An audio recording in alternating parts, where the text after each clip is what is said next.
भाषण करके गुरु का ग्राम करके इसी तरह से उससे एक्सप्लेन कर देंगे। एक मिनट मैडम, क्या हमारी ये जो आज की क्लास है, ये क्लास है एनटीए यूजीसी नेट समाज कार्य। हम तैयारी कर रहे हैं 2022 सोशल वर्क के द्वितीय प्रश्न पत्रों पर। और मैं आप लोगों को जो शाम 6 बजे से 6 से 7 के बीच में जो क्लास चलती है समाज कार्य की, मैं उसमें यूनिट नंबर 3 पर जिक्र कर रहा हूँ। यूनिट नंबर 3 में अगर हम बात करें तो हम लोगों ने व्यक्तिक समाज कार्य के बारे में अभी हाल ही में हम लोगों ने कल वाली क्लास में प्रारूपों पर जिक्र किया था, जिसको हम लोग उपागम के नाम से जानते हैं। उपागम में मैंने आप लोगों से पढ़ाया था, बताया भी था कि समय समय पर सामने आते रहे वैज्ञानिकों ने अलग अलग तरीके से सिद्धांत को प्रभावित होकर समाज कार्य में अभ्यासकर्ताओं से अपने क्षेत्रीय अनुभव और अनुसंधान कार्य का प्रयोग इन्होंने किया था। तो ऐसे में अगर हम बात करें तो एक आया था मनोविश्लेषणात्मक उपागम, आपको मालूम है सिगमंड फ्रायड का एक अहम भूमिका रही। उसके बाद एक अहम मनोविज्ञान आया। अहम मनोविज्ञान में एक अन्ना फ्रायड है जिन्होंने सेवार्थी की अहम शक्ति के समर्थन पर बल दिया और अहम को दृढ़ बनाने पर ये बेसिकली ये सिद्धांत लाया गया, अहम मनोविज्ञान उपागम या अप्रोच आप कह लीजिए। फिर उसके बाद मन सामाजिक चिकित्सा प्रारूप लाया गया, जहाँ पे प्रारूप में प्रत्यक्ष और साथ साथ अप्रत्यक्ष पर बल दिया गया और इसमें सेवार्थी के संपूर्ण मूल्यांकन और निदान पर बल दिया गया था। ठीक है, इस चीज़ को ध्यान रखिएगा। टर्नर का यहाँ पे विचार था कि मन सामाजिक चिकित्सा में न केवल सेवार्थी, उसके परिवार समूह का अध्ययन आवश्यक माना जाता है। फिर उसके बाद हमने आपसे बात किया था प्रकारात्मक जी मन सामाजिक नहीं, बीएफ स्किनर का नाम थोड़ी ना आएगा मन सामाजिक में। टर्नर का नाम आएगा, हॉलिस का नाम आएगा। टर्नर सबसे पहले आप नाम लेंगे हॉलिस महोदय का, बाद में आप टर्नर का नाम लेंगे। हॉलिस का विचार था कि सामाजिक सिद्धांत वास्तव में सामाजिक व्यक्तिक कार्य का सामाजिक व्यवस्था सिद्धांत उपागम का ही रूप है। तो इसलिए यहाँ पे नाम अगर हम बात करें फ्लोरेंस हॉलिस का नाम आएगा, आप लोग इसको ध्यान रखिएगा, फ्लोरेंस हॉलिस। ठीक है, प्रकारात्मक में मैं चल रहा था। प्रकारात्मक की अगर हम लोग बात करें तो ये प्रारूप जो था ऑटो रैंक के द्वारा लाया गया था। इन्होंने बताया था कि प्रत्येक व्यक्ति में व्यक्तिकरण और स्वायत्तता की एक जन्मजात सहज इच्छा होती है। ये प्रकारात्मक आपका प्रारूप था। कल हम लोगों ने चर्चा किया था व्यवहार अशोधन, वेरी गुड, यहाँ पे आप बोलते तो सही था। व्यवहार परिमार्जन अगर आप बीएफ स्किनर का नाम लेते तो सही था। यहाँ पे पावलोव, थॉर्नडाइक इत्यादि लोगों का नाम देखने को हमें मिलेगा। ठीक है, संज्ञानात्मक प्रारूप में अगर हम लोग बात करते हैं तो हम लोगों ने चर्चा कल किया था यहाँ पे दो नामों के लेकर। एक हमने जीन पियाजे के बारे में जिक्र किया था, एक क्या नाम था, लॉरेंस कोलबर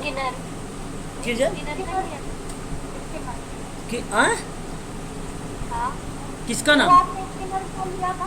अच्छा, स्किनर का नहीं, स्किनर के बाद इनके बाद दो नाम था, क्या नाम था उनका? Albert Ellis, very good, Albert Ellis, CBT, very good, थोड़ा सा एक्टिव रह जाइए। सीबीटी यहाँ पे अल्बर्ट एलिस के द्वारा जो है ये जिक्र किया गया था। ठीक है, ये बहुत इंपॉर्टेंट है संज्ञानात्मक। फिर हम लोगों ने क्या बात किया था, सामाजिक भूमिका, अल्बर्ट बेंडूरा सामाजिक भूमिका में नाम आता है। तो ये थे कल के क्लासेस। आज बात करते हैं, ये सारी चीज़ें हम लोगों ने कल देखा था। आज की अगर हम बात करें तो आज की जो हमारी क्लास है ये व्यक्तिगत समाज कार्य के सिद्धांत पर है। आप जरा ध्यान दीजिएगा इस पर कि व्यक्तिगत समाज कार्य में कार्यकर्ता और सेवार्थी के संबंध का बड़ा महत्व प्राप्त होता है। समस्या के विषय में संपूर्ण ज्ञान और समस्या के निदान और समस्या में सेवार्थी का सहयोग तभी प्राप्त हो सकता है जब कार्यकर्ता और सेवार्थी संबंध घनिष्ठ होता है।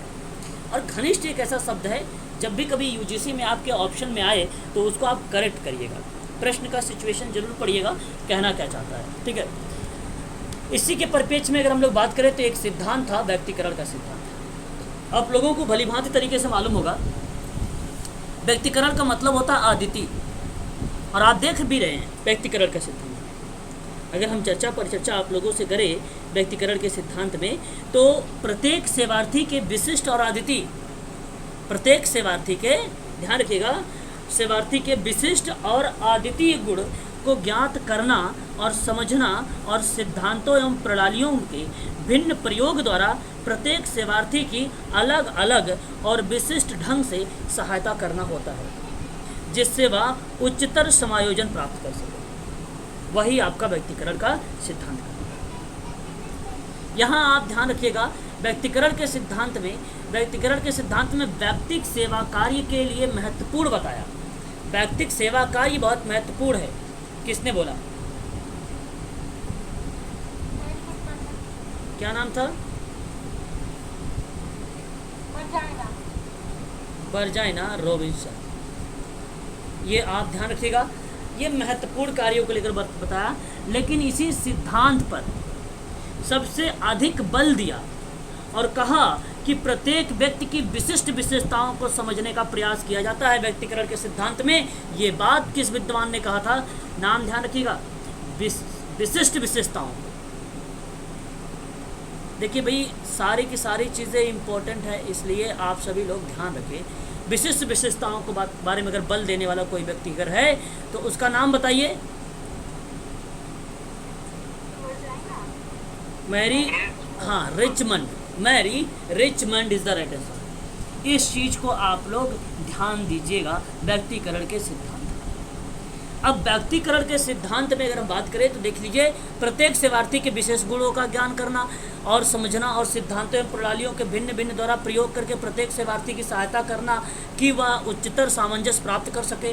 व्यक्तिकरण पर या उसका आधार इस बात की स्वीकृति पर है कि मनुष्यों को अपने व्यक्तित्व का विकास अपनी रुचि के अनुसार करने का अधिकार है और इस बात का भी अधिकार है कि उसके व्यक्तित्व के विशेष अंतरों और विचित्रताओं को महत्व दिया जाए।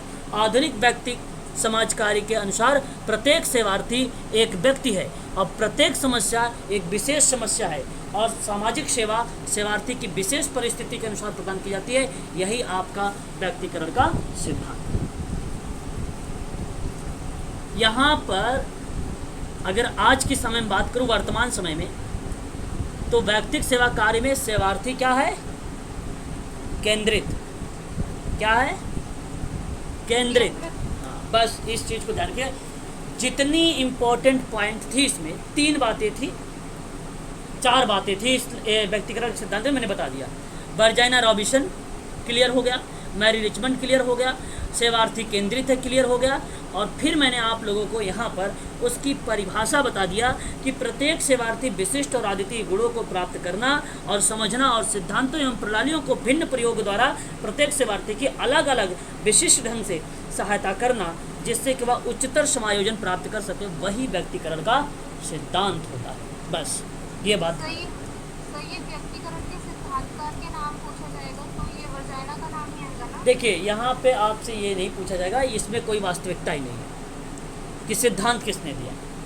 प्रश्न में ये यहाँ पर उनके मत थे, विचार थे, विचार होंगे। सिद्धांत में अगर नाम आएगा तो रॉबर्ट बिस्टिक का नाम लगाइएगा, रॉबर्ट बिस्टिक का नाम लगाइएगा, जो व्यक्तिगत समाज कार्य के अंतर्गत 7 सिद्धांत दिए गए थे, 7 सिद्धांत दिए गए। क्लियर हुआ बात? यहाँ पर विचार आप कहेंगे।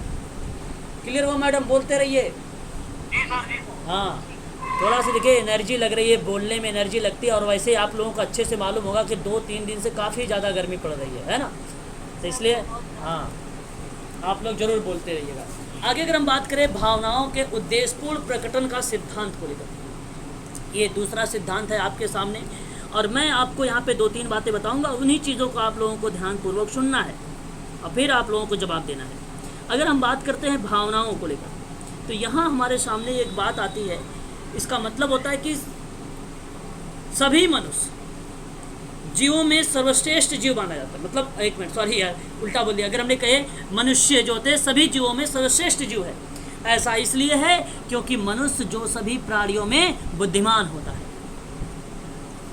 और ये बात तो आपको अच्छे से मालूम होना चाहिए, क्यों भाई, है ना? आगे अगर हम बात करें, ये कहता है कि व्यक्तिक सेवा कार्य में सेवार्थी के इस अधिकार को स्वीकृति किया जाता है कि उसे अपनी भावनाओं को प्रकट करने के लिए पूर्ण स्वतंत्रता हो, चाहे वह भावनाएं नकारात्मक ही क्यों ना हो। अब मान लीजिए कोई भावनाएं उसकी नकारात्मक है और प्रैक्टिकल कर रहे हो, तो आप कहोगे चुप हो जाओ, चुप हो जाओ, ऐसी बात मत करो। भाई आपको डेटा दे रहा है, आपको फैक्ट दे रहा है अपनी प्रॉब्लम का, तो यहाँ यही कहने का मतलब भावनाओं का उद्देश्यपूर्ण प्रकटन का सिद्धांत कि ज्ञान भंडार, चेतना, भावना इत्यादि का समावेश होता है। और मनुष्य में मैं आपको बता दूं पशुवत व्यवहार भी होता है, जैसे चालाक, मूल प्रवृत्ति आदि जो देखने को मिलते हैं, वो व्यक्ति की ये सभी विशेषताएं संयुक्त होकर कार्य करती हैं। तो भावनाओं के उद्देश्यपूर्ण प्रकटन का मतलब है कि सेवार्थी को अपनी भावनाओं के स्पष्टीकरण में पूरी छूट देना होगा। नकारात्मक भावनाओं का स्पष्टीकरण नहीं हो पाता, तो जिसके कारण समस्या को समझना कठिन हो जाता है। तो आप लोगों को यानी कार्यकर्ता को सेवार्थी की बातों को ध्यानपूर्वक सुनना होगा, और ध्यानपूर्वक सुनना ही एक प्रकार की समाज कार्य की टेक्निक होती है। ये क्या होती है? टेक्निक होती है। यहाँ पर आपका ये व्यक्तिकरण का सिद्धांत में भावनाओं का उद्देश्य प्रकटन का सिद्धांत क्लियर हो गया होगा। ज़्यादा तेज नहीं चलेंगे, आराम आराम से चलेंगे बातों को समझते हुए। आगे बात करते हैं। आगे अगर हम बात करते हैं, यहाँ पर हमारे सामने है नियंत्रित संवेगात्मक संबंधों का सिद्धांत। कोई बताना चाहेगा? अपने विचारों को प्रकट करे। जब इसमें सोशल वर्कर होता है तो उसे अपनी भावनाओं को मतलब भावनाओं का नियंत्रण रखना होता है। ओके, अब देखिए मेरी बात को सुनिए। ठीक है, ठीक है, ठीक है। यहाँ पे, हाँ, यहाँ पे अगर हम बात करें नियंत्रित संवेगात्मक संबंधों का सिद्धांत, या सिद्धांत कहता है कि कार्यकर्ता को, जहाँ मैं कार्यकर्ता बोलूँ वहाँ आप अपने आप को समझिए। कार्यकर्ता जहाँ बोलूँ वहाँ अपने आप को समझिए। यहाँ पर कार्यकर्ता को इस बात के प्रति सावधान करता है, आप लोगों को सावधान करेगा कि सेवार्थी की समस्या को देखकर स्वयं उसके व्यक्तिगत और भावनाओं या भावनात्मक लगाव का अनुभव ना रखने लगे। कितने लोग हैं एक बार में किसी की बात सुनते ही उसकी भावनाओं में बह जाते हो, उसको भाई तुरंत कहते हो भाई सो ओके, जो बोल देगा सो ओके। पहली बार अगर आपसे बात कर रहा है और आप उसकी बातों पर ट्रस्ट करने लगते हो पहली ही बार में, अच्छी अच्छी बातें, चिकनी चुपड़ी बातें। कितने लोग हो इसमें से जो लोग मान जाते हैं, तुरंत ट्रस्ट जल्दी कर लेते हैं सभी पर? हाँ, सब इसके अंदर है सब। मैं तो बिल्कुल नहीं मान रही, अच्छा जी, मैं मान जाती हूँ, पर मैं के अंदर बिल्कुल लेकिन नहीं है। अब ध्यान से सुन लीजिए, आपकी किताबों में आपको बताया जा रहा है, लिखा हुआ है कि किसी को अगर आप बात कर रहे हैं किसी से, तो पहली बार में किसी पर ट्रस्ट करना नहीं है आप लोगों को। ठीक है, पहली चीज़। दूसरी बात ये कि आप लोग देख रहे हैं आजकल अमेज़ोन पर, फ्लिपकार्ट पर ही आईफोन आपको 1000 में मिलेगा ऑफर में। अगर आप पेमेंट कर देते हैं आपके पैसे चले जाते हैं और कुछ नहीं मिलता है। एक प्रकार से ये भी यहाँ पर अगर मैं जो रिलेट करा रहा हूँ, ये भी नियंत्रित संवेगात्मक संबंधों का ही सिद्धांत है। कभी कभी जब डीजे चलने लगता है, सॉन्ग चलने लगता है, तो भावनाओं में बह जाते हैं लोग, डांस करने लगते हैं पल भर की खुशी के लिए। जो उनका कैरेक्टर है, जो एक प्रोफेशन लाइन है, और भी लोग हैं वहाँ पर वो गंवा बैठते हैं। तो यहाँ पर आप लोगों को अपने संवेग को नियंत्रित करना है। ठीक उसी प्रकार से आपके सामने एक जो क्लाइंट होगा बड़ा ही चालाक होगा, वो भी कुछ कर सकता, कोई बात ही कर सकता है आपसे, तो आपको उसकी भावनाओं में नहीं बह जाना है। तो यहाँ पे कहने की बात यह कि सेवार्थी की समस्या को देखकर स्वयं उसके व्यक्तिगत और भावनात्मक लगाव का अनुभव ना कर रखने लगे आप, क्योंकि कार्यकर्ता व्यावसायिक व्यक्ति है, आप एक प्रोफेशनल वर्कर हो, इसलिए उसे व्यावसायिक ढंग से संबंधित स्थापन की प्रक्रिया में ध्यान देना चाहिए आप लोगों को। और जब तक आपको उसका स्पष्टीकरण ना हो, 3 से 4 बार वहाँ पे आप साक्षात्कार करें, तब तक आप किसी रिजल्ट पर ना जाए, निष्कर्ष पर आप ना जाए। हो सकता है आपसे वो झूठ बोल रहा हो, है ना, कुछ भी हो सकता है। तो नियंत्रित संवेगात्मक संबंध का जो यहाँ पे जो सिद्धांत है, ये इसी बात को आप लोगों को बताता है, आपको सजग करता है, एक्टिव करता है, आपको वास्तविकता से रिलेट करवाता है आपको। यही है आपका ये सिद्धांत, नियंत्रित संवेगात्मक का सिद्धांत। वेरी वेरी मोस्ट इंपॉर्टेंट, अनुमोदन का सिद्धांत। अनुमोदन का सिद्धांत, स्वीकृति का सिद्धांत को इंग्लिश में एक्सेप्टेंस बोला जाता है। क्या बोला जाता है? एक्सेप्टेंस बोला जाता है, और शुद्ध हिंदी में अनुमोदन बोला जाता है। यह सिद्धांत आपसे ये बताता है कि जो सेवार्थी है उसकी वर्तमान स्थिति के अनुसार ही व्यवहार किया जाए। किसके अनुसार किया जाए? उसकी वर्तमान स्थिति के अनुसार ही व्यवहार किया जाए, और उसकी परिस्थिति के अनुसार ही उसके विषय में कोई मत स्थापित किया जाए, कोई मत स्थापित किया जाए, यानी विचार स्थापित किया जाए। यह सिद्धांत सेवार्थी को एक मनुष्य के रूप में स्वीकार करता है। या सिद्धांत बताइए जरा, सेवार्थी को एक मनुष्य के रूप में स्वीकार करते हुए उसको महत्व प्रदान करता है, और यहाँ पे आपको यानी कार्यकर्ता को सेवार्थी दोनों एक दूसरे को परस्पर स्वीकृति प्रदान करनी चाहिए। आप दोनों एक्सेप्टेंस का सिद्धांत, यह आपको इस तरीके की चर्चा करता है। मैं आपको यहाँ पर एक नाम बताऊंगा, बर्था रेनाल्ड, सुन रहे हो? इन्होंने कहा था कि जैसा क्लाइंट है उसे वैसा ही एक्सेप्ट करें। नाम याद रखिएगा इनका, वेरी वेरी मोस्ट इम्पोर्टेंट, सही बताया आपने, वेरी गुड, बहुत बढ़िया। और यहाँ पे रेनाल्ड जी की बात करें, बर्था रेनाल्ड, ठीक है, बर्था रेनाल्ड ने क्या बोला? इन्होंने कहा कि जब हम सेवार्थी को जैसा है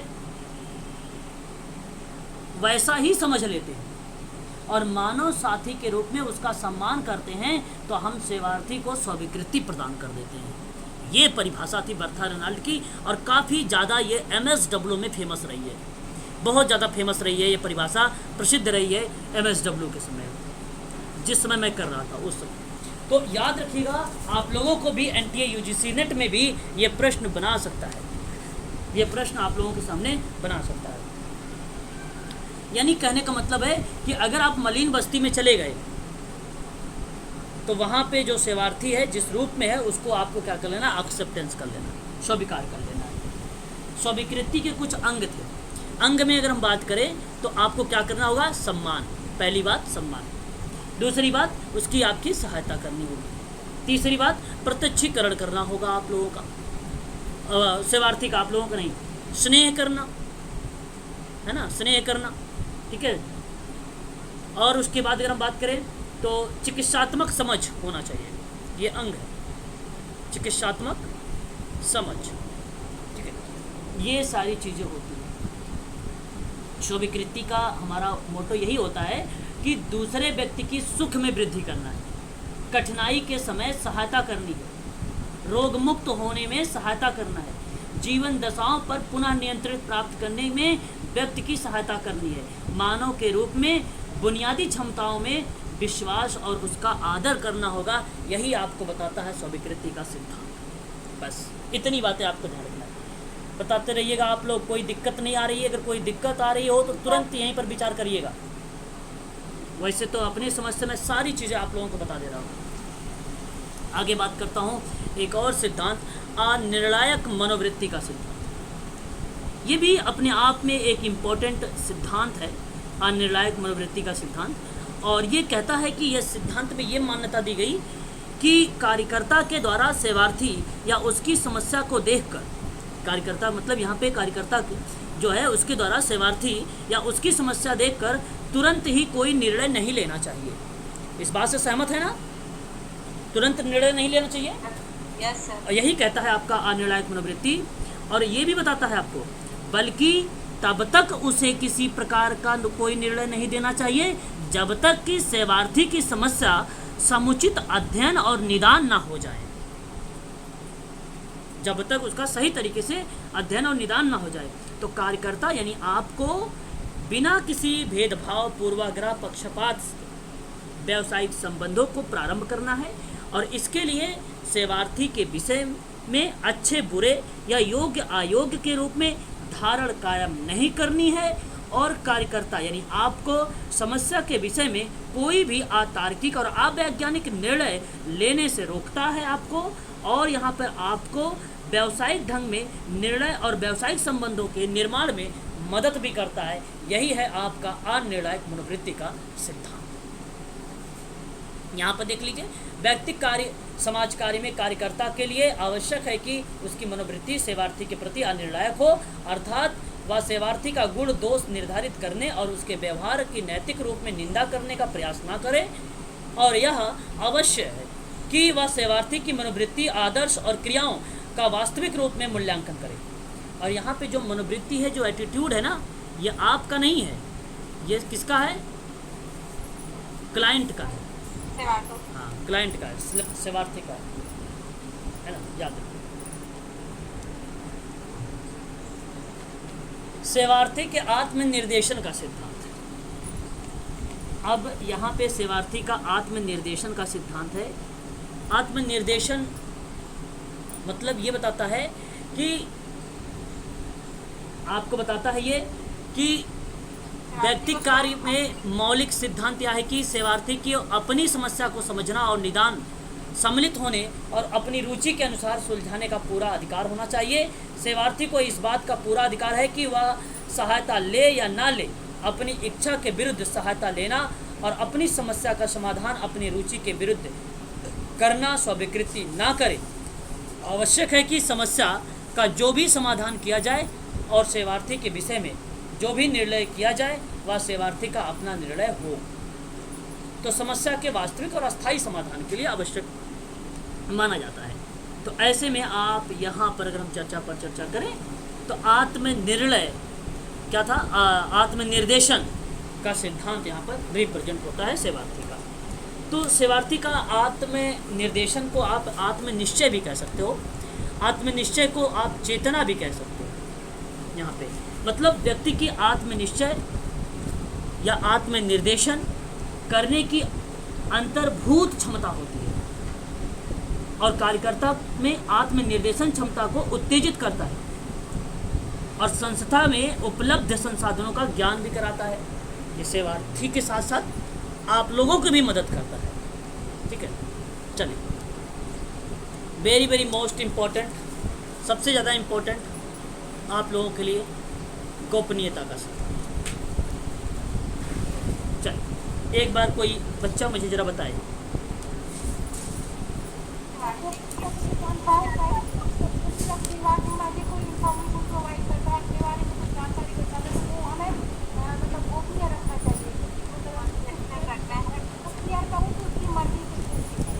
ओके, यहाँ पे अगर हम बात करें सार्वजनिक नहीं करना है। हाँ आवश्यकता के अनुसार उतनी जानकारी भी करनी चाहिए तो इससे उसका फायदा हो।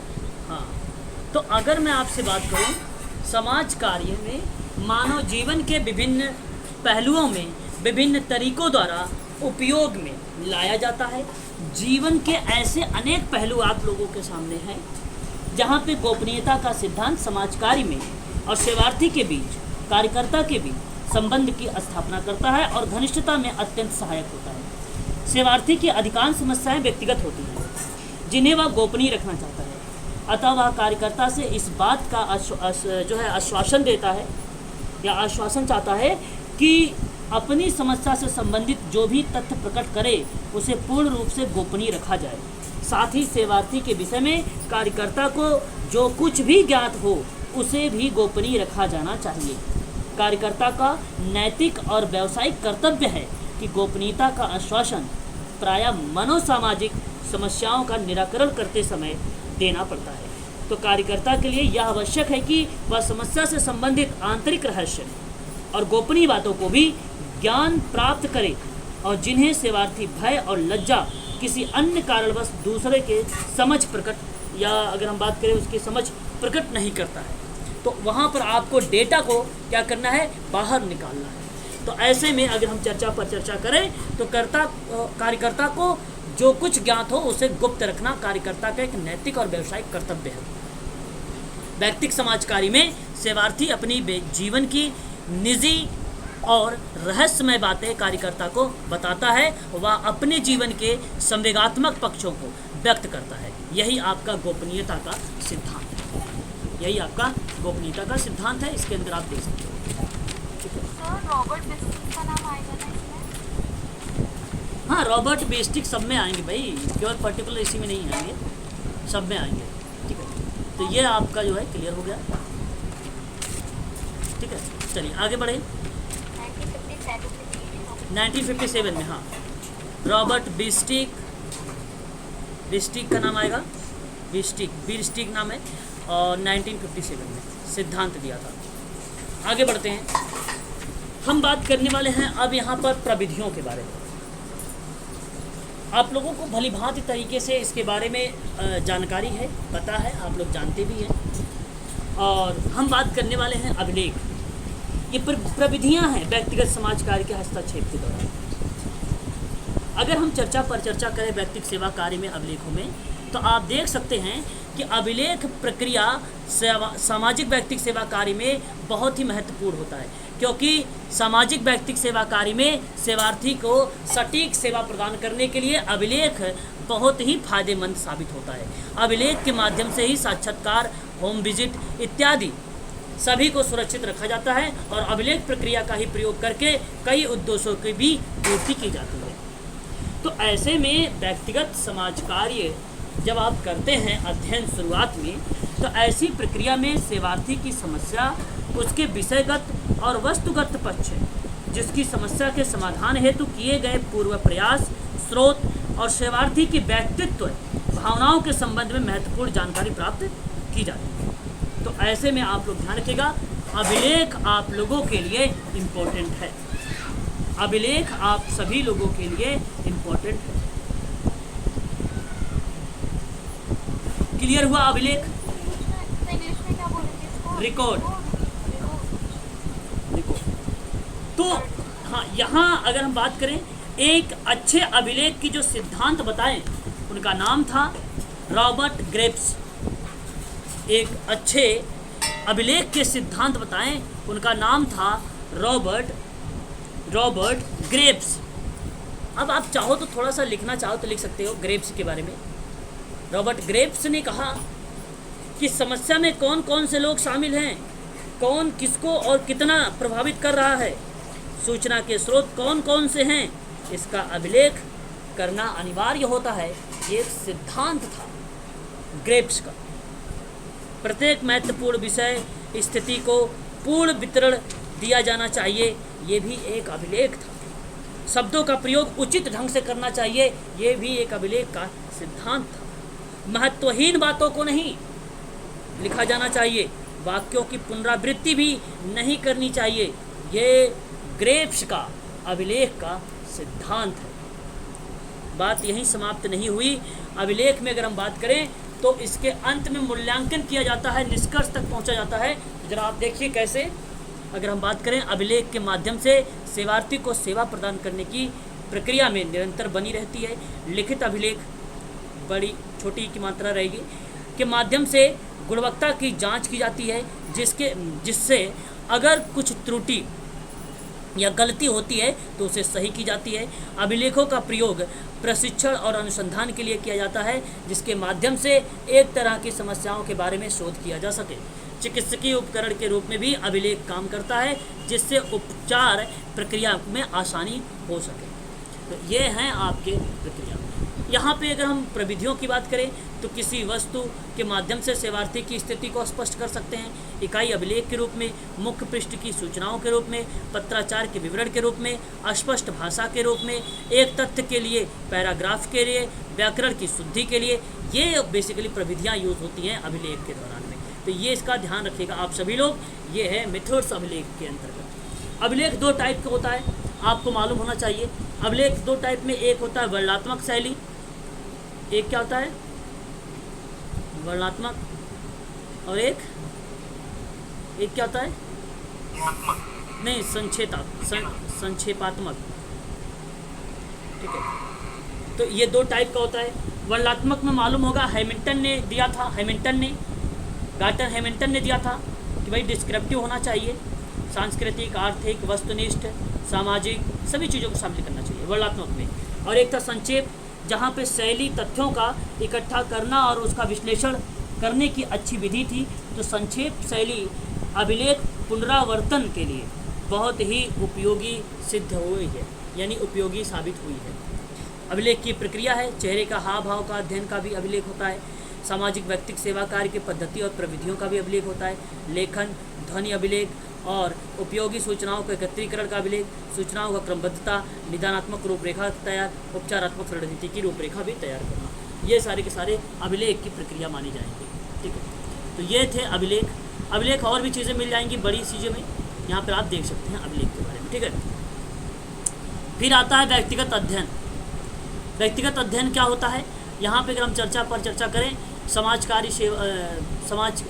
व्यक्तिक कार्य में, तो यहाँ बताया गया पीवी यंग के द्वारा कि व्यक्तिक अध्ययन किसी सामाजिक इकाई की खोज की जीवन इकाई यानी सामाजिक इकाई की जीवन की खोज तथा विवेचना की एक पद्धति है, चाहे वह इकाई व्यक्ति व परिवार अथवा संस्था या सांस्कृतिक समूह या संपूर्ण समुदाय के रूप में हो। तो ये आप देख सकते हैं एक प्रकार से व्यक्तित्व के लिए समस्या का गहन अध्ययन करना और व्यक्तिपरक वस्तुओं का अध्ययन करना, व्यक्तिक मान्यता, सर्वांगीण अध्ययन, है ना, ये सारा का सारा आपका क्या कहलाएगा, विशेषता आ जाएगी, ये आप सबकी विशेषता हो जाएगी। ठीक है, आगे हम देख लेते हैं और भी चीज़ें मिल सकती हैं, है ना।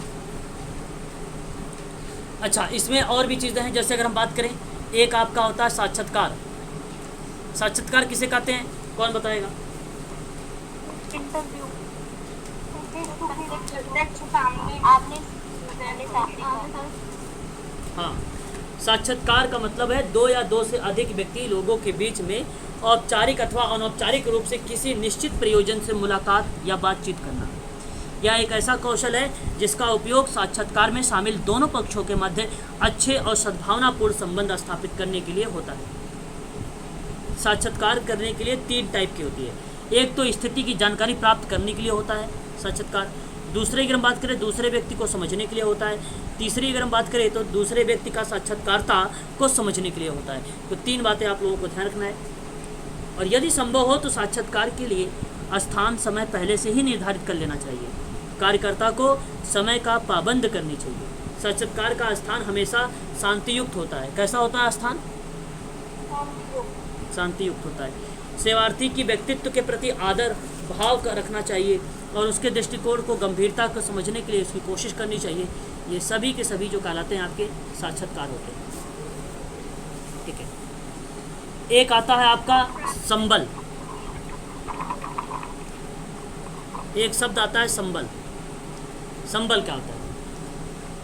सेवार्थी में आशा का विकास, होप की विकास करने के लिए उसमें आदर और सम्मान की भावना को प्रोत्साहित करता है, वही संबल होता है। अगर कोई पूछेगा संबल क्या होता है, बता दोगे? अभी नहीं बता पाओगे, बता दोगे? हाँ, सेवार्थी में आशा का विकास करना है, होप का विकास करना है और उसमें आदर सम्मान की भावना को प्रोत्साहित करना है। अस्थायी पर्यावरण दबाव के माध्यम से सेवार्थी को सहायता और सहारा देना है, संबल की प्रक्रिया। समावेशन होता है, संप्रेषण मत समझ लीजिएगा, समावेशन है ये। इसके अंतर्गत कार्यकर्ता में आत्मबोध और सेवार्थी की समस्या के स्पष्टीकरण के लिए समावेशन की प्रक्रिया अनिवार्य होती है। अब समावेशन होता क्या है? इसमें सेवार्थी की समस्त बातों को कार्यकर्ता ध्यान से सुनता है और आवश्यकता अनुसार समय समय पर अपनी आंतरिक भावनाओं को व्यक्त करने के लिए सेवार्थी को अभिप्रेरित और निर्देशित करता है, वही समावेशन की प्रक्रिया होती है। कोई पूछेगा समावेशन बता दोगे कि फिर से बताओ? बता देना, वेरी गुड, बहुत बढ़िया। ये है समावेशन की प्रक्रिया। फिर से बता दूं, सुनिए। अगर इसमें सेवार्थी के जो आपके सामने क्लाइंट होगा उसकी सारी बातों को सुन लेना पहले अच्छे से। अब पता चले आपको फैक्ट मिला ही नहीं कुछ, तो आप वहाँ पे समावेशन टेक्निक को लगाना। समावेशन एक ऐसी टेक्निक है, तब कार्यकर्ता बात को ध्यान से सुनेगा और आवश्यकता के अनुसार समय समय पर उसकी आंतरिक भावनाओं को व्यक्त करने के लिए सेवार्थी को अंदर से मोटिवेट करेगा ताकि वो बातें और निकाले बाहर। और जब इस तरीके से वो फैक्ट देना शुरू करेगा तो आपने ये समावेशन की प्रक्रिया लगाई है, समावेशन की प्रक्रिया लगाई है। ये चीज़ें आप लोगों को ध्यान रखनी होगी बस। फिर आप देखें निगरानी और मूल्यांकन। निगरानी और मूल्यांकन प्रभावी प्रबंधन के लिए महत्वपूर्ण उपकरण है और स्थिति में परिवर्तन का पता लगाने के लिए जानकारी प्रदान कर सकते हैं। प्रबंधन प्रतिक्रिया को ट्रिगर कर सकता है, चिंता के परिवर्तनों का कारण निर्धारित कर सकते हैं और प्रबंधन कार्यों की प्रभावशीलता का मूल्यांकन भी कर सकती है। वही आपका जो है निगरानी और मूल्यांकन के अंतर्गत हमें देखने को मिलता है। परंतु अगर आप लोगों से पूछ ले एग्ज़ाम में निगरानी और मूल्यांकन में अंतर, तो आप लोगों का जवाब क्या होना चाहिए, इस चीज़ को आप लोग ध्यान से सुन लीजिए एक बार, ताकि एग्ज़ाम में आप कंफ्यूज ना हो, है ना, आपको दिक्कत ना हो किसी चीज़ को। निगरानी का मतलब होता है कि एक नियमित प्रक्रिया, क्या एक नियमित प्रक्रिया होगी, नियमित। और आपको बता दो यहाँ जब नियमित प्रक्रिया को संदर्भित किया, जो परियोजना की गतिविधि और प्रगति की जांच करता है, एक परियोजना है उसकी गतिविधियों की प्रगति की जांच करता है और प्रक्रिया के दौरान बाधाओं की पहचान करता है। ध्यान दीजिएगा, पहचान कर रहा है यहाँ पे बाधाओं की। वहीं मूल्यांकन जो है एक छिटपुट, जैसे हमने वहाँ पे कहा नियमित, तो एक अनियमित गतिविधि है मूल्यांकन, या इसी को शुद्ध हिंदी में छिटपुट कहा जाता है, ठीक है। और जिसका उपयोग परियोजना या कार्यक्रम की प्रासंगिकता और प्रभावशीलता के बारे में निष्कर्ष निकालने के लिए किया जाता है। अब बताइए, निष्कर्ष निकालने के लिए मूल्यांकन है, जांच और प्रगति की प्रक्रिया के दौरान बाधाओं की पहचान करने के लिए निगरानी है। तो बताइए यहाँ पर ये परिभाषा स्पष्ट हुआ कि नहीं हुआ आपको? हाँ, निगरानी। अच्छा, आप मुझे बताइए, निगरानी अवलोकन होगा कि मूल्यांकन? अवलोकन निगरानी, निगरानी होगा। अवलोकन जो होगा वो निगरानी होगा। बहुत बढ़िया चल रहे हो, बहुत बढ़िया, शाबाश। तो ये पता है, दौरान होगी ना सर? तब ये क्या है, मूल्यांकन क्या है? निर्णय। लास्ट में जब निष्कर्ष निकालेंगे, निर्णय लेंगे तो हाँ, तो ये आपका मूल्यांकन निर्णय हो जाएगा, ठीक है। ये आपको बता दूं, निगरानी जो होगी, ये बताइए दीर्घ अवधि है कि लघु? पिटाई लगाऊंगा अभी। मूल्यांकन लघु अवधि है। जब अवलोकन है तो लघु होगा, लघु होगा। नहीं सर, निगरानी लंबी प्रक्रिया है, मूल्यांकन छोटी है। ओ भाई साहब, ऐसे चलोगे तो फिर तो कल्याण हो जाएगा। अब मैं कह भी रहा हूँ कि निगरानी जब आप देख के करोगे, अवलोकन देख कर किया जाता है, तो क्या देखते ही रहोगे लंबे समय तक?